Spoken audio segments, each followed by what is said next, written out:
Hello, everybody. Great to see you. We're having a nice conversation today, the three of us, Elmer and I, and our new guest and special guest, Cortney. And the reason that we invited Cortney in today is because she's very good at tracking the legislative activities of our Arkansas state government and the impact on people in our communities. And our focus today is on cryptocurrency, current legislation that's affecting all of us in the state of Arkansas and locally, and we're all in Hot Springs, Arkansas. And we're talking about the impacts, and I think what we're talking about today can be applied nationwide. Would you say so? I would say so, especially with the growing need of AI and data centers. Mm-hmm. It is very important that we start learning now what the effects of crypto mining are going to be on the communities that the crypto mines and the data centers are located in, because there's not as much benefit as people would say that there is. Mm-hmm. Yeah, I think people that are investing in cryptocurrency are going, oh yeah, we can make a lot of money, and we know some people do. And some people have lost a lot of money, and probably more people have lost money because they're down at the bottom of the food chain, if you will. A lot of people do make money mining crypto. The problem is that the communities that house these crypto mines, they don't give any benefit back to the local community, and they're super intensive on energy and water. They also create a lot of noise pollution. So they use a lot of electricity, so much so that it will strain the grid and also could cause rolling blackouts for the community that they're located in.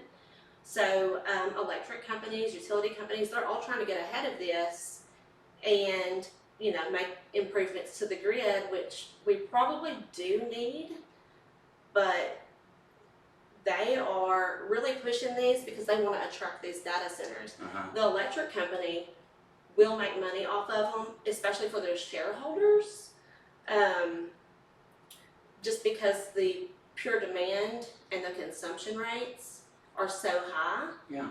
But in 2023, our legislature basically said local communities cannot do anything to regulate these crypto mines and data centers.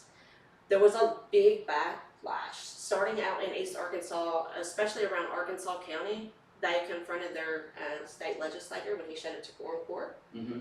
They were really angry. I'm from East Arkansas, so I heard about it. Yeah. And so the problem is what they're doing is they'll go to these electric companies and they'll say, okay, what substation maybe has a little extra power? And that's where they'll locate it. A lot of times that's going to be a rural community.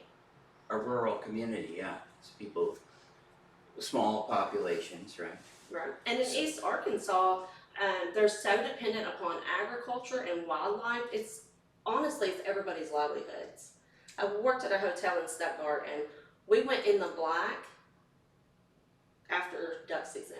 That's the whole thing for Stuttgart, and a lot of that comes from the farming activity there. Mm-hmm. And these companies and these data centers and these crypto mining facilities, they use a ton of water to cool off the equipment constantly. Mm.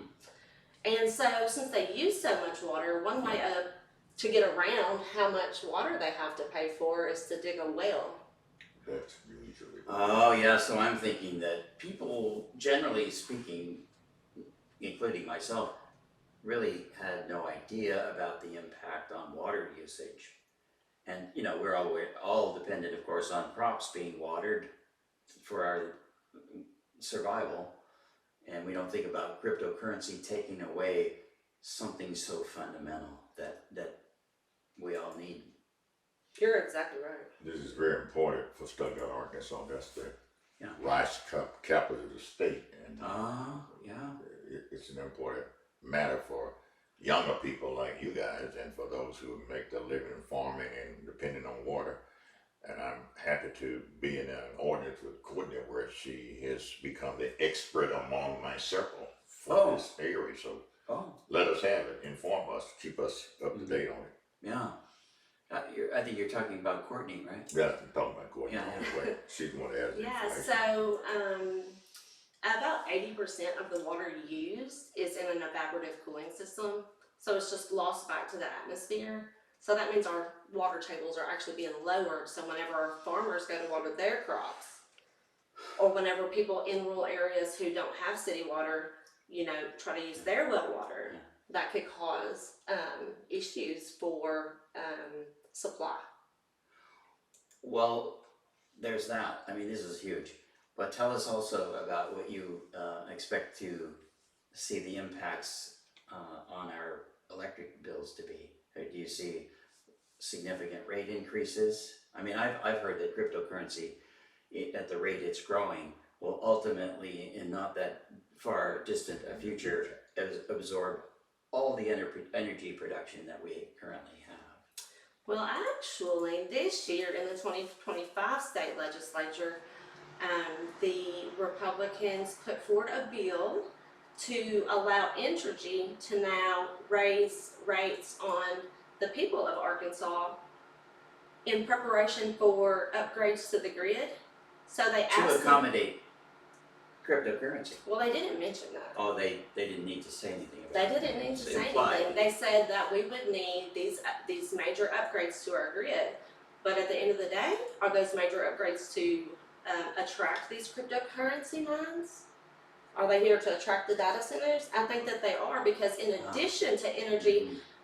Getting permission from our governor and our state legislature to raise the rates on us, they are cutting them huge rate decreases. They're paying a fraction of what the rate is that we are. And then if the grid gets bogged down, they're also getting preference from We need to the prepare for the electric future. company. We need to get ready for this if there's any way possible. Yeah. So I think what I'm hearing is that you're saying that our legislature and our governor have complied with and reciprocated and caved in to the big powerful money interests. I don't know. What do you think? Do you think, why would they do that? They would definitely frame it as an economic development sort of thing, Mm-hmm. but most of the economic development is a myth. These places come in, they may hire a few people to build the mine, Mm-hmm. but they're largely unstaffed. The jobs are a myth. The jobs are a myth. Yeah. Right, and then the idea that some people might make a claim that, well, in order to accommodate these data centers, the internet companies are going to make improvements, and that'll help everybody out. Oh yeah. Except for, we don't have a free and fair internet anymore. No, we do And not. so just like the crypto mines go to the energy company and make these sweetheart deals with the utility company for these extra low rates on utilities, they also go to the internet service provider and say, hey, lock up the benefits of this higher speed internet for us. Give our data preference. Yeah. And so then people in the community trying to get on their internet, probably in the evening when everybody is, are going to actually not experience any of the upgrades brought to the neighborhood Yeah. by the internet service providers. Yeah, I'm really thinking that, we're living in an era where our central government and governments, both the executive in Washington and As well the as state, local. the state and local governments are all now somehow being blended into this gigantic, corrupt crime syndicate designed to benefit a very small group of people, the oligarchs, the people with the money and the power. And my sense as an individual is that we all need to be together. We, the people, are the solution to this potential. If there is a solution, that's us. We need to recognize these threats. We need to be part of a collective consciousness. And I was speaking to some folks earlier today, who are politically very differently aligned than me. And they were all nodding in agreement when I was talking about we've really moved into a new world and we need to protect ourselves. We need to work together to take back our power in our country. And they said, yeah, I voted for Trump. I'm kind of feeling some reticence about it. I hear Mark saying that this is becoming less partisan than it had been in the past. It's about livelihood, it's about our future. And it concerns all of us. Regardless of whether you're red or blue, you want to stay here and live as inexpensively as you possibly can. Yeah, and I'm saying that, yeah, I'm looking forward to just all of us really collectively acknowledging that we much prefer a democratic system. Maybe it's more direct democracy than what we have now. Maybe it's more of us, being part of the government in the sense that, since we all, even folks living on the margins and living in poverty, often still have a cell phone, and that's a voting tool, And so I'm looking forward to a time where we're actually more direct democracy, less representative democracy.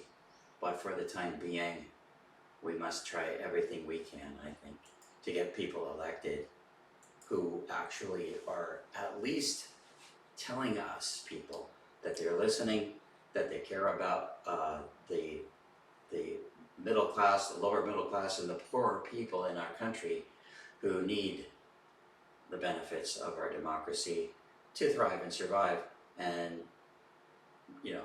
why do we need to give great tax benefits to people that are in the million, 10 million, 100 million, hundreds of billions of dollar set of people who have that much net worth? Like the utility company.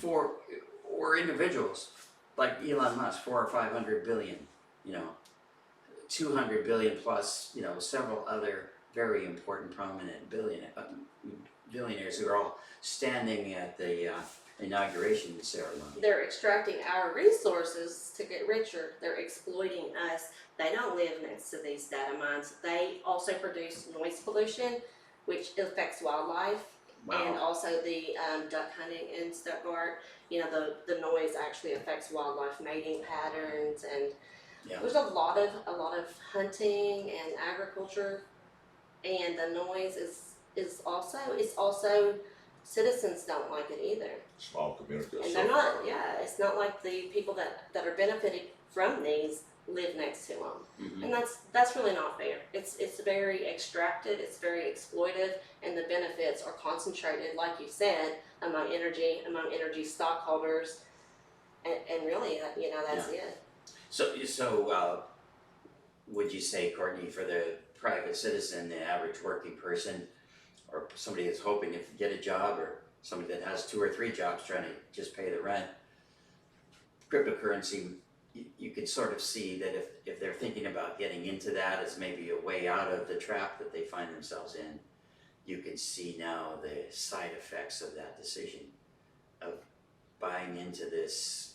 I don't know, it seems like a ruse to me, of the super rich who want to develop cryptocurrency. It's not based on the Federal Reserve. It's not based on even American values. I mean, it's traded around the world, right? It is traded around the world, and I understand where the ruse part's coming from. It's highly manipulative. It can be manipulated. The price can be manipulated up or down, especially with one of the names you mentioned earlier, Elon Musk and the Dogecoin. If he wants Dogecoin to go up, he just has to make a post about it on Twitter. Yeah. And then everybody that buys in that frenzy, they lose their money to rich people. I think rich get richer and the poor gets poorer. It hasn't changed over the decade. I've been around long enough to know that was not intended to be portrait, but if it came out that way, it is what it is. We're privileged to know Elmer and be cognizant of his status as a poet. So, don't be surprised. I have to share these facts with you when you have generations of experience in dealing with the poor, when it's just a part of your DNA. That's why we're happy to have Cortney in our presence, so we want to stay in touch with keep us informed on what's the latest in dealing with matters like this that concern the poor, Yeah. and especially the people in the rural areas. Oh yeah. I think it's a great asset for our community and for us right here in this room. Definitely have your- appreciate that. Your input, it's invaluable. I appreciate the time and energy that you've devoted to tracking these things that the rest of us are too distracted doing our daily lives to keep on top of. But you're helping us focus our attention on an area that we may have completely ignored, and it's right in our backyard, and it's going to affect our livelihoods. Our legislators definitely don't seem to be working for us. They seem to be working for people like energy. Yeah, energy, and it's just a short-term deal for them. They're going to make a little profit now, and then probably their system's going to be overloaded and strained to extinction. You know, I mean, the rate of this cryptocurrency fad or craze is going and being directed by people like Mark Zuckerberg, like Elon Musk, like Jeff Bezos, like, you know, Tim Cook, like all of these folks, you know. The list goes on. I don't know if what Larry Page's perspective is on all this, but you know, he's in Sergey Brin, the guys on Google. I can say with authority that there are a number of people living in our state on fixed incomes and, you know, raising families on very low wages, and they are barely making their light bill.